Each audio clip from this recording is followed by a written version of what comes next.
Hai, Assalamualaikum. Jumpa lagi dengan saya Bumia di channel Belajar IPA Asik. Jadikan IPA lebih mudah dan menarik. Pada pembelajaran kali ini, kita akan belajar bersama tentang sistem perkembangbiakan pada tumbuhan. Ikuti pembelajaran dengan baik ya. Tujuan pembelajaran kali ini, yang pertama, menjelaskan perkembangbiakan vegetatif pada tumbuhan.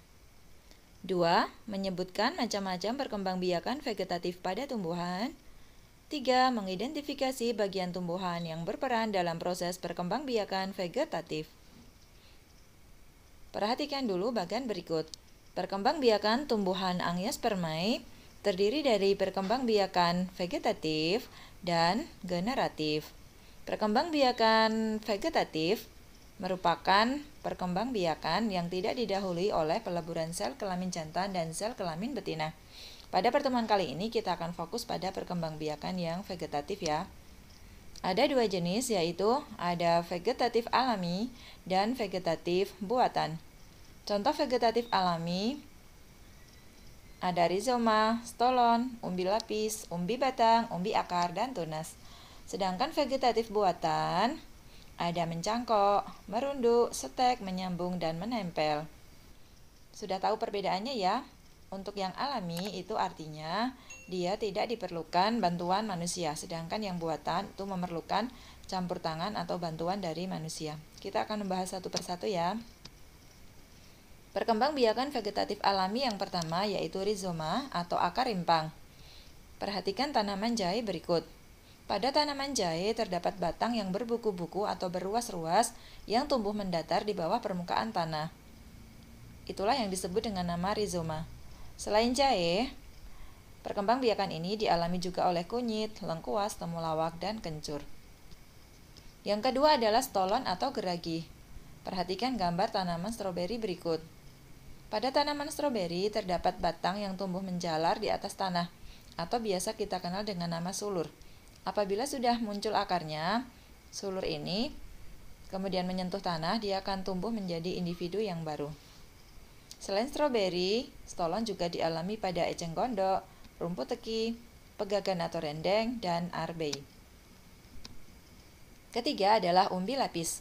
Umbi lapis merupakan modifikasi dari batang dan daun. Perhatikan irisan bawang merah berikut. Umbi lapis atau bulbus terbentuk dari tumpukan pangkal daun yang tersusun secara rapi dan rapat. Selain bawang merah, ini juga terjadi pada bawang putih, bawang bombay, bunga tulip, dan bunga lili. Yang keempat adalah umbi batang. Merupakan batang yang tumbuh dan berkembang di dalam tanah, di mana bagian ujungnya akan menggelembung menjadi umbi. Contohnya pada kentang. Selain kentang, dialami juga umbi batang ini pada ubi jalar, bengkoang, dan talas. Yang kelima ada umbi akar. Umbi akar merupakan akar yang berkembang menjadi besar dan berisi cadangan makanan. Contoh tanaman yang berkembang biak dengan umbi akar ada wortel, lobak, singkong, kol, dan dahlia. Perhatikan bedanya dengan umbi batang tadi ya. Yang keenam adalah tunas. Tunas merupakan bagian tanaman yang tumbuh dalam tanah di sekitar induk tumbuhan sehingga membentuk rumpun. Contohnya, pisang, bambu, tebu, dan juga aglonema. Yang ketujuh adalah tunas adventif, apabila bagian tumbuhan yang tumbuh itu pada daun atau bagian akar. Contohnya, cocor bebek. Ini berkembang biak dengan tunas adventif pada daunnya. Sedangkan tunas adventif akar dialami oleh sukun dan kesemek. Kita lanjutkan pada perkembangbiakan vegetatif buatan. Yang pertama adalah cangkok. Cangkok merupakan cara pengembangbiakan tanaman dengan cara mengupas kulit batang. Kemudian dibalut tanah agar batang tersebut memiliki akar. Cangkok bisa dilakukan pada tumbuhan dikotil seperti jeruk, mangga, dan lain sebagainya. Perhatikan gambar berikut ya. Pertama, ditandai dulu batang yang akan dicangkok. Kemudian dikupas kulitnya, dibersihkan kambiumnya. kemudian dibungkus dengan tanah, kemudian diikat seperti ini. Setelah nanti kira-kira muncul akar, baru dia dipotong dan ditanam. Kita lanjutkan yang kedua, yaitu stek. Stek merupakan perkembangbiakan pada tumbuhan dengan cara memotong bagian dari tumbuhan tersebut. Yang bisa di stek bisa batang, tangkai, maupun daun. Contoh stek batang, ketela pohon, sedangkan stek daun sensifera, juga bunga wijaya kusuma, stek tangkai misalnya pada bunga mawar. Ini sensifera ya. Nah, ini bunga wijaya kusuma. Ini daunnya yang bisa di stek. Yang ketiga adalah merunduk. Merunduk merupakan perkembangbiakan vegetatif dengan cara membengkokkan sebagian batang atau ranting seperti ini, kemudian menguburnya ke dalam tanah. Nah, dari ruas-ruas batang tanaman yang ditimbun tanah tersebut akan tumbuh akar dan menjadi tanaman yang baru. Contoh merunduk terjadi pada apel, alamanda, dan bougainville. Yang keempat adalah menyambung atau mengenten. Ini artinya menggabungkan batang bawah dan batang atas agar dua tanaman itu pada dua tanaman yang sejenis. Tujuannya apa?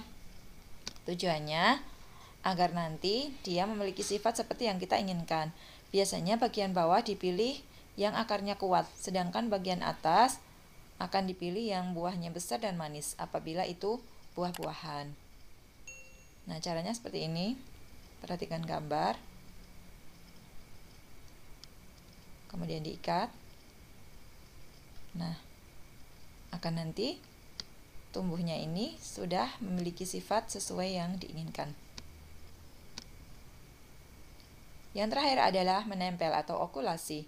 Menempelkan mata tunas pada batang tanaman sejenis yang akan dijadikan induk. Seperti ini gambarnya. Yang pertama ini tunasnya diambil, kemudian bagian bawah tanaman yang lain diberi keratan seperti ini, tunasnya dimasukkan, kemudian diikat sampai dia tumbuh. Nah, nanti individu yang baru ini sudah memiliki sifat seperti yang diinginkan. Ini tujuannya hampir sama dengan yang menyambung tadi. Oke, demikian tadi pembahasan tentang perkembangbiakan vegetatif. Sampai jumpa di pertemuan mendatang, yaitu akan membahas tentang perkembangbiakan generatif. Terima kasih perhatiannya. Wassalamualaikum warahmatullahi wabarakatuh.